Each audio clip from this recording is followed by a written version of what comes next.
Guys, good morning. So yun, usapang switch naman tayo ngayon kasi yung ginawa nating rifle is nagkaroon ng problema sa switch at marami na rin nagtatanong sa atin kung normal lang daw ba yung spark doon sa switch ng AEG or battery operated na airsoft rifle. Yun guys, sagutin ko lang para sa akin, yung spark is normal yan eh. Pero po pwede nating maiwasan yan. So, eto yung video para mas madali nyo maintindihan. Usapang switch tayo ng AEG. Ito yung kadalasang tanong ng karamihan. Sir, bakit po ba nasusunog yung switch natin? Yan, bakit kaya nag-i-spark? So guys, hindi naman yan totally nag-i-spark. Papakita ko sa inyo kung bakit. Yan, may time na nag-i-spark yan. Pag yung switch na yan, yung part ng switch na to, yan yung pinaka pumapasok yun sa dalawa na yan, is damaged na. O sabihin natin sobrang init na, dala ng babad natin sa paggamit, uminit na siya.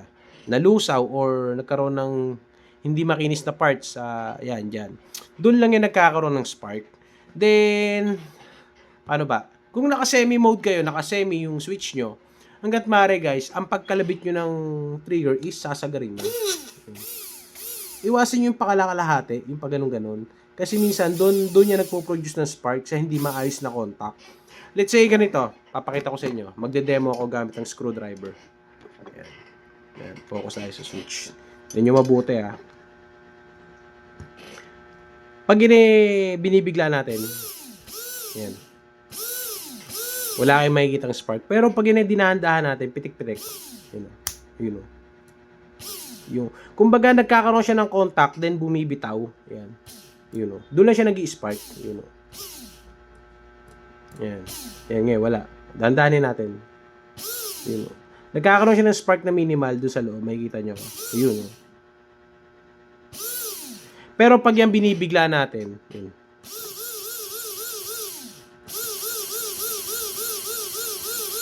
Wala kayong makikitang spark dyan, guys. Then, sa pagka-pudpud naman ng switch or pagkasira, lalong-lalo na tong part na to. Ito kasi nabubutas to eh. Ayan. Hindi natin maiwasan yan. Tatagal at tatagal talaga. Mapupudpud at mapupudpud yan. Kasi guys, meron yung friction, metal to metal. O sabihin natin brass. To, brass tong isa. Ito, metal. May friction pa rin yan. Nagkikiskisan pa rin yan. So, dala ng katagalan na paggamit natin. Then, yung init na rin na dala ng battery tsaka ng motor na umaabot hanggang dito. Syempre, may chance na lumambot yung bakal niyan. Then, habang malambot siya or mainit, nakikiskisan siya gamit tong switch na to. Yan, pag kinakalabit natin. Mapupudpud at mapupudpud talaga yan. So, para sa akin guys, yun lang tayong i-maintain nyo. Yung tamang pagkalabit ng trigger. Then, yung pagkasira niyan is hindi natin maiwasan yan. Talagang darating yung time, magpapalit at magpapalit kayo niyan. Then, sa mga gusto naman ng mga quick response or sabihin natin yung parang hair trigger, yung nakikita nyo sa iba, lalong-lalo na mga naglalaro ng CQB. Kung para sa akin lang guys, pinaka the best option is magpalit kayo ng ETU. Kasi yon guys, bukod sa napoprogram, pwede nyo i-adjust yung sensitivity ng trigger nyo.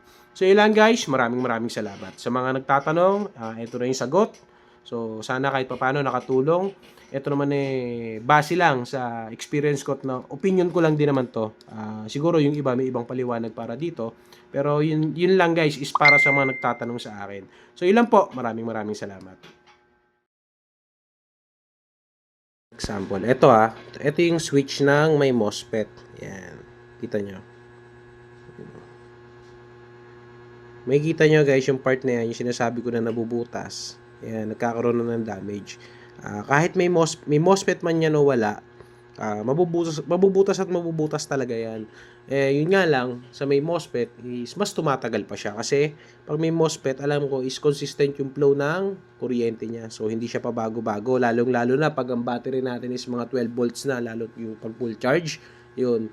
So sa MOSFET, ang advantage lang talaga is maganda yung flow ng kuryente niya.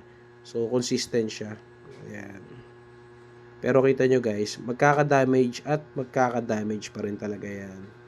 Yun guys, nakikita nyo sa ginagawa natin. Kung paano siya nag-i-spark at paano siya hindi nag-i-spark.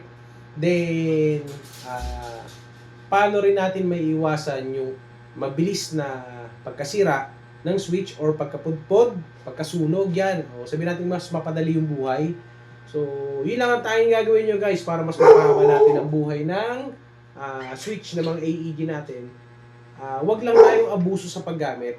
Minsan, pakiramdaman din natin yung airsoft natin pag sobrang init na. Siguro, kailangan nating ipahinga. Hindi naman masamang ipahinga. Actually, mas maganda nga yun, napapahinga siya. Kasi pag pinilit natin siya at nag-overheat yan, pwede magkaroon pa ng problema yan. Pwede malusaw yung ganito, yung connector, yung plug. Yan, may time na nakaka-encounter ako, nalulusaw yung ganito.